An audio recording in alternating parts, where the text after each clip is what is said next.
시편 중에 가장 긴 119편 본문이 오늘로 마무리됩니다. 119편 기자는 176개의 모든 구절에 주의 계명, 주의 법도, 주의 규례 등과 같이 하나님의 말씀을 뜻하는 단어를 포함시켜 놓았습니다. 그리고 오늘의 본문인 마지막 두 연은요, 시편 119편의 전체의 결론, 매듭을 짓는 부분인데요. 이전에 이어지던 구절들보다도 더욱 하나님의 말씀에 대한 절대적인 사랑과 하나님을 향한 간절한 부르짖음으로 가득 채워져 있습니다.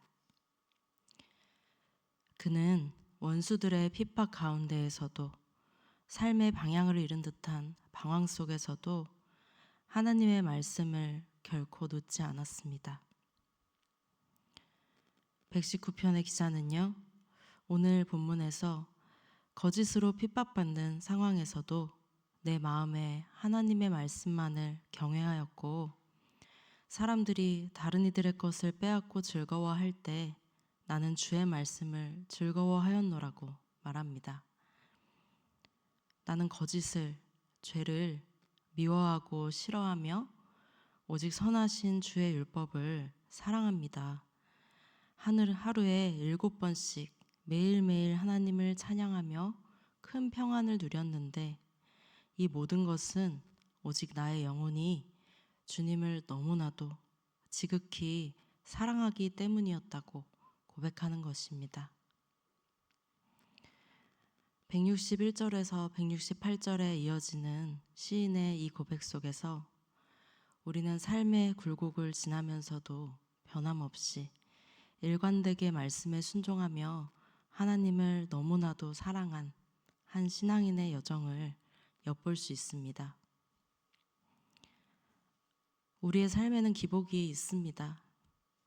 모든 일이 좋기만 할 수는 없고 또 모든 게 나쁘기만 할 수도 없지만 대체적으로 평안하고 기쁜 감사한 일이 많은 그런 날들이 있는가 하면 참 고통스럽고 언제 끝날지 모르는 어두운 터널을 지나고 있는 것 같은 그런 날들도 찾아옵니다.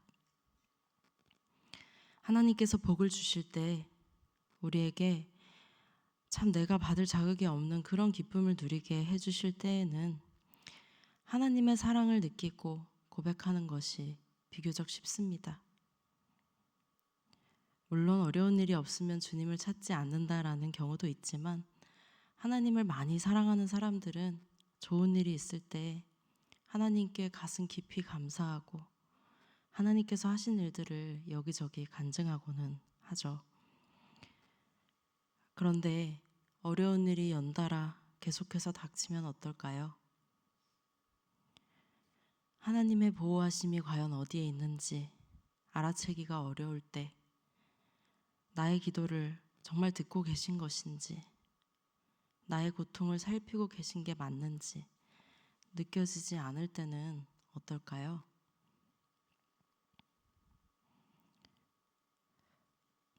저는 4년 전에 결혼을 앞두고 유방암 진단을 받았습니다. 식장에 들어가기 3주 전에 한쪽 가슴을 모두 도려냈고 항암 치료와 방사선 치료를 시작했습니다. 그걸 마치고 나서는 호르몬 요법도 시작하였고요.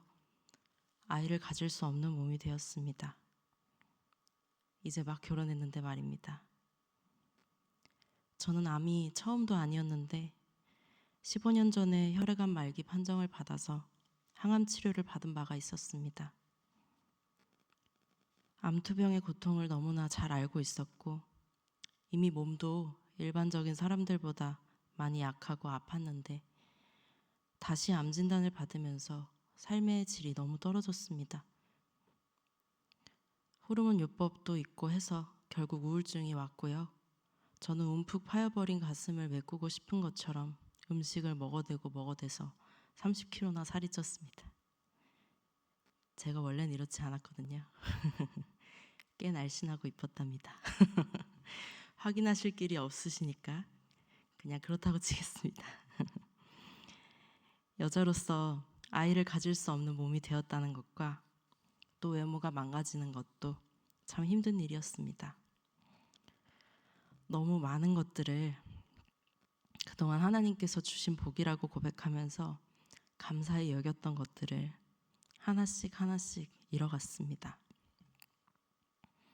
에이, 언제까지 우울해할 거야. 이제 정신 좀 차려야지. 힘내보자 하고 으쌰으쌰 열심히 힘을 내보려고 했는데요. 이번에는 전화를 받게 됩니다. 지병도 없던 친정어머니께서 갑작스럽게 쓰러져서 돌아가셨다는 전화였습니다. 작년 5월의 일이네요. 결혼하고 나서 투병 생활을 하느라고 어머니를 3번밖에 찾아뵙지 못했습니다. 너무 죄송해서 이제부터라도 가까이 살면서 여기저기 좋은 곳 많이 모시고 가겠다고 약속도 했는데요. 그래서 9월이면 제가 사는 곳으로 이사 오기로 되어 있었습니다. 나 이사하면 사위 있는 교회 다녀야지. 성경책 사줘. 이렇게 말씀하셔서 제가 성경책을 사드렸는데 제가 사드린 새 성경책을 펼쳐놓고 제가 추천해드린 찬양 메들리를 틀어놓고서 그렇게 쓰러져서 돌아가셨네요. 저희 어머니께서. 죄송합니다. 청년부 때 저와 아주 가깝게 지냈던 청년들이 장례식장을 찾아와서 함께 울어주었습니다. 어떤 자매는 저보다 더 울부짖으면서 어떻게 이럴 수가 있냐고, 하나님이 언니한테 정말 너무하신 게 아니냐고 그렇게 말하더라고요.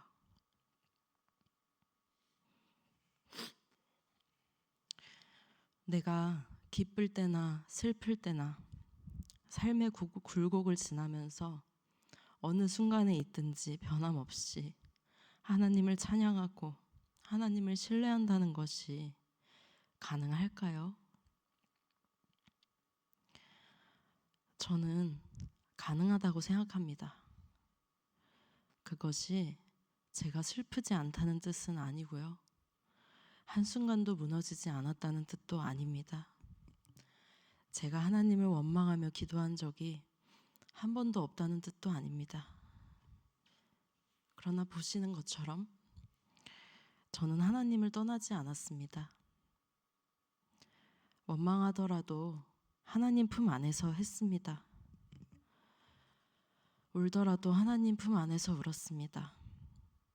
그리고 여전히 하나님의 놀라우신 사랑을 진심을 담아 전하고 있습니다. 어떻게 그랬을까요? 제가 믿음이 뛰어나서 다른 이들보다 신앙이 특별히 더 깊어서 그럴 수 있었던 걸까요? 저는 그것이 가능했던 이유는 하나님과의 관계에서 쌓인 추억이 만들어준, 그러니까 하나님을 경외한 그 기억들 때문에, 하나님을 경험한 그 기억들 때문에 생겨버린 단단한 신뢰 때문이라고 생각합니다. 그렇게 고통스럽고 그렇게 마음이 무너져 내려도 이제 와서 꺾을 수도 없는 하나님을 향한 그 신뢰는 제가 만들어낸 것이 아닙니다. 그동안 크고 작은 삶의 여정을 지나면서 숱하게 흔들렸고 숱하게 의심했지만 결국 늘 하나님은 선하시다는 것을 고백하게 만드셨던 하나님께서 빚어내신 그런 신뢰인 것이죠. 그러니까 사실 제가 대단해서 믿음을 지킨 건 아닌 것입니다. 119편의 기자가 지극한 사랑으로 하나님을 사랑하고 어떤 삶의 순간에도 일관되게 하나님의 말씀을 의지할 수 있었던 이유도 저는 이 시인의 어떤 뛰어남 때문이 아니라 이미 그 시인의 삶에 역사하셨던 하나님의 일하심 때문들이라고, 그 결과일 것이라고 감히 추측합니다. 169절에서 176절을 보면요, 하나님께 도움을 요청하는 시인의 간구함이 나타나 있습니다. 나의 간구를 들으소서, 나를 건지소서, 나의 도움이 되어 주소서, 나를 구원하여 주시옵소서. 그러나 이 간절한 하나님께 요청하는 이 기도의 구절들은 절망 가운데에서 두려움에 떨며 올려드리는 그런 기도가 아닙니다. 오히려 주님, 늘 그러셨듯이 오늘도 제 기도 듣고 계시죠? 저의 모든 형편을 모두 아시죠? 나를 반드시 돌보아 주실 것임을 내가 압니다. 그 놀라운 능력으로 또 나를 사랑하심으로 이번에도 나를 도와주시옵소서. 시인의 이 간구함 가운데에는요, 하나님을 향한 하나님의 말씀에 대한 흔들리지 않는 신뢰가 가득합니다. 마지막 176절에서 시인은 이렇게 고백합니다. 이른 양같이 내가 방황하오니 주의 종을 찾으소서. 내가 주의 계명들을 잊지 아니함이니이다.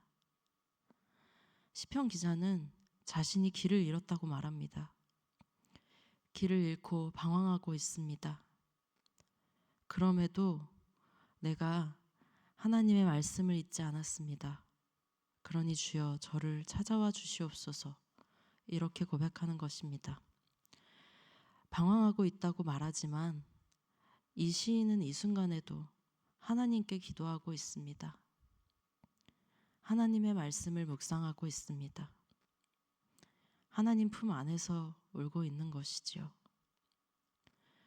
오늘 이 시편 기자의 모습을 보면서 믿음이란 한순간도 흔들리지 않는 그런 완벽한 모습이 아니라 흔들리고 무너짐에도 늘 다시 그 자리, 기도의 자리, 말씀의 자리로 나아오는 것 자체라고 묵상이 되었습니다. 이런 모습으로 평생을 살아갈 수 있다면 끝까지 주께 붙들려 주님 안에서 살아갈 수 있지 않을까요? 저도 그렇게 살고 싶습니다. 사랑하는 여러분, 오늘 이 말씀처럼 우리도 삶의 굴곡 속에서 때로 흔들리겠지만 끝까지 말씀을 잊지 않고 끝까지 주님의 계명을 사랑하며 살아가는 그런 믿음의 여정을 걸어가시기를 간절히 기도하고 축복합니다. 기도 제목을 나누겠습니다. 첫 번째는요, 그동안 나를 돌보아 주셨던 하나님을 기억하면서 이번에도 반드시 나를 돌보실 주님을 신뢰하게 하시옵소서. 고난과 어려움, 외로움 가운데에서도 하나님 품 안에서 울며 하나님의 말씀으로 소망을 얻을 수 있도록 도와주시옵소서. 두 번째는요, 우리의 모든 형편과 아픔을 아시는 주님, 이번에도 그 사랑과 능력으로 돌보아 주셔서 우리가 다시 한번 하나님의 선하심을 고백할 수 있도록 도와달라고 그렇게 기도하시고 개인의 기도 제목으로 나아가시겠습니다. 기도하시